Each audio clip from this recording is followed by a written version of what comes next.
Everybody,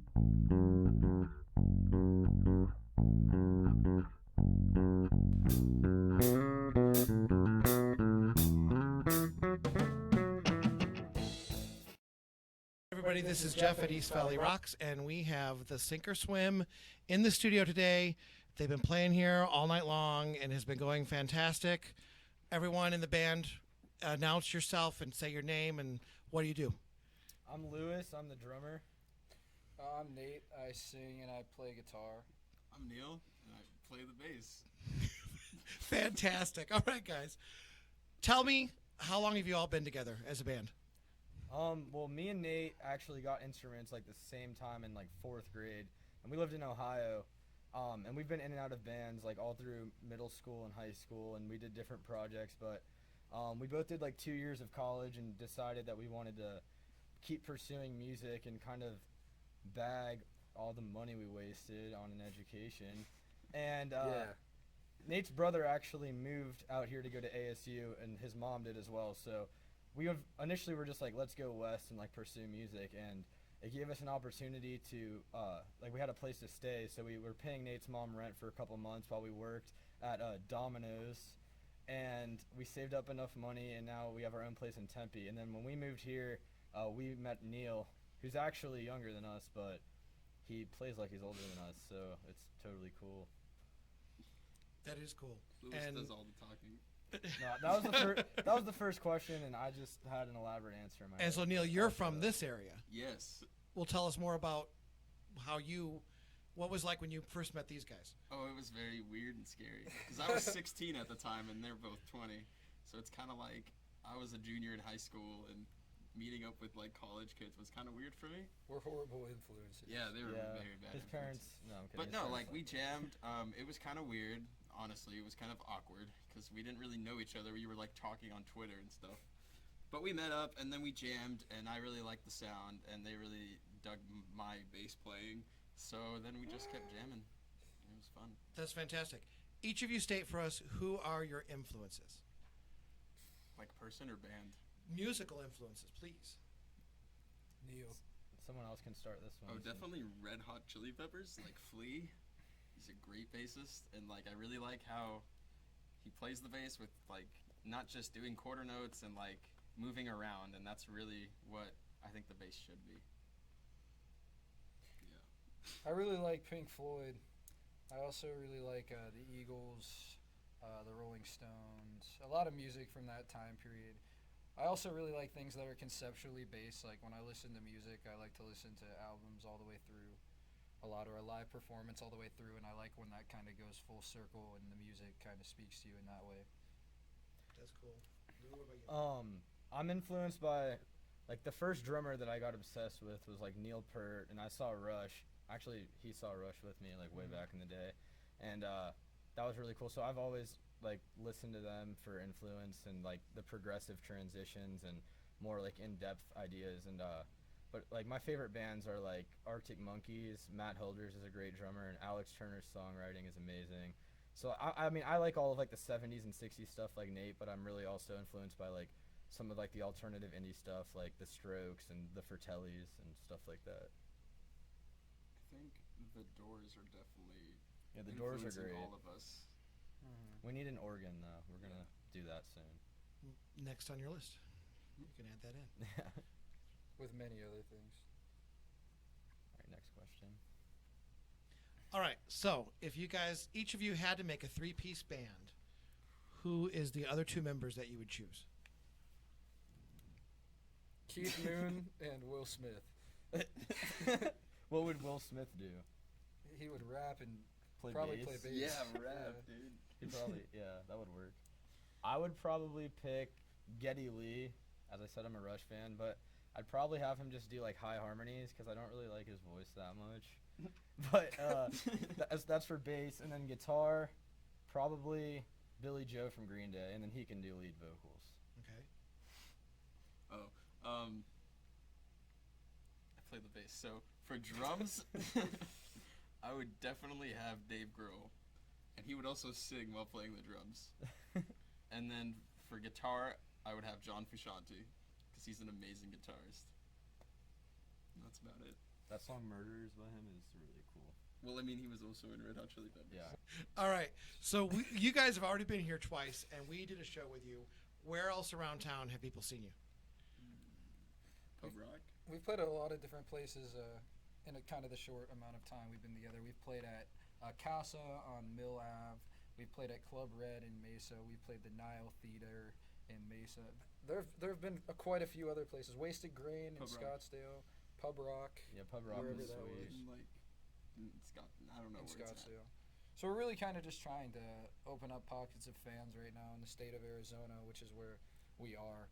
So that makes the most sense to us right now to just try to appeal to as many people in the area that we're located in as possible. Fantastic. And you guys did one of my favorite songs, the new one here tonight. I know you're working on some new stuff and recording. How soon is that all coming out? Well, we have a few songs that are like pretty much done being recorded, but we kind of go as we have money to spare. So being 20 years old and having bills, we're gonna try to have like an EP done here probably by the end of the year, but expect like a single with a music video sometime before that.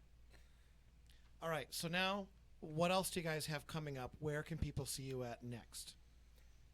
We're actually headed to Tucson. What's it called? Momentum Fest. Momentum Fest, October 3rd. There's gonna be like a bunch of cool bands from Arizona. And out of state. And yeah, there's some out-of-state bands, but it's something they're putting on there. So that'll be our first time in Tucson. And then we're playing at Tempe and Desert Ridge marketplaces on December 4th and 19th, I believe.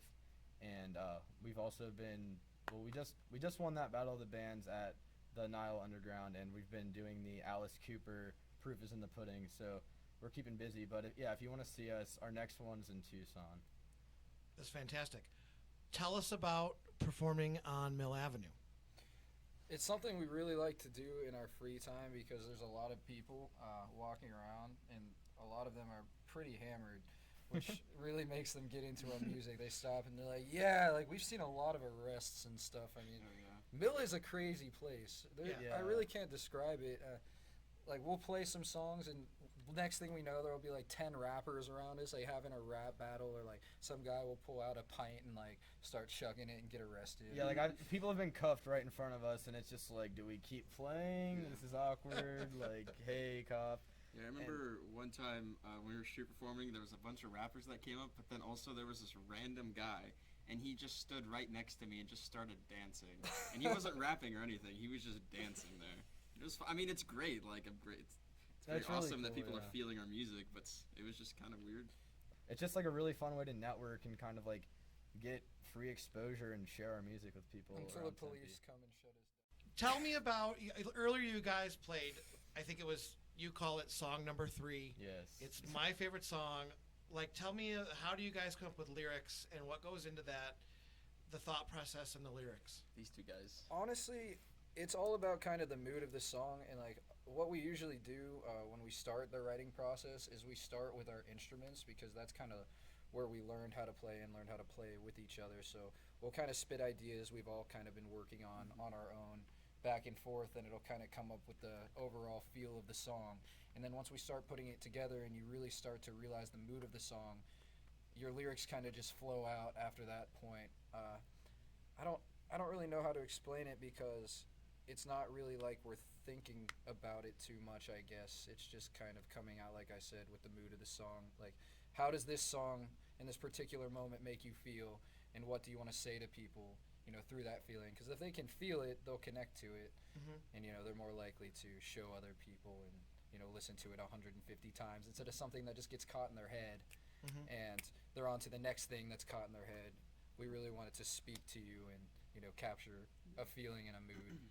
That's awesome. Yeah, like I was in previous bands, and like I'd like write lyrics and be like, oh, like this is a cool riff that you came up with. Let's just like mash them and like see if it works. And that's not gonna create like really like, good music. Honestly, it's kind of like forced and it doesn't have depth.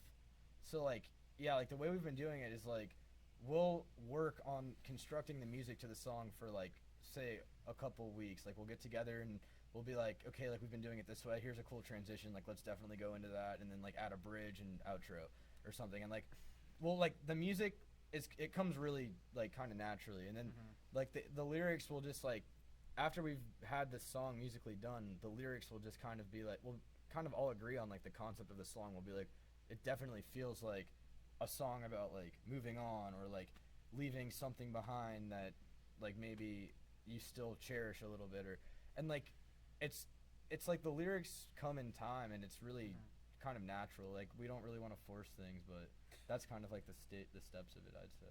And transitionally, I think that we're talking about New Song 3 right now, and for example, like that one starts off kind of like with this minor chord progression, and it gives you kind of like a sinister feeling, and the lyrics are kind of talking about how we're kind of manipulated, just as a whole in society. We don't really know the information that's coming to us like through the media and through the internet. We just kind of take it at face value. So there are a lot of people running around kind of spewing information back and forth without really having any facts. And the first verse is kind of like that, but then we do this build up and it goes into a major chord in the chorus, and it just kind of gives it this like redemption feel. And that's when we're singing "Get Me Away From Here," like riding the wave, stuck in a daze. Like it's taking you away from that situation that's hindering you or holding you down, and it gives a more uplifting feel than it does the verses of the song. That's awesome. 1 year from now, what would be your dream gig? And it can be like each of you have to answer. It might be like a real crazy thing. It might be, what would it be? 1 year from now, you guys thinking, you know what, we have really rocked it this last year, and here's where we are 1 year from today. Well, because it's happening like right now, I would say if we could play on the Summer Ends Music Festival, like, because that's like a year from today, like Jimmy Eat World, Manchester Orchestra, and Brand New, like, I feel like we could really kind of like fit in there if we can get our music out and do what we got to do. That would be really cool. Yeah, I would say like most of the big music festivals that come through here, that would be a really awesome thing, achievement or goal to work towards. I just want to keep writing more songs. I just want to keep having, more songs to choose from, as well as better songs that we're writing. As long as we keep working on the music, I think that's really all that matters, and the rest will just happen through the music, if there is anything to come out of it. I mean, the way I see it, we're sharing, what we create with the public, and that's really what it's about for us. As long as the message is being spread and the music's being played, that's what I want. I want people to be listening to us and saying like, damn, that's a good band. I like this song. This means something to me.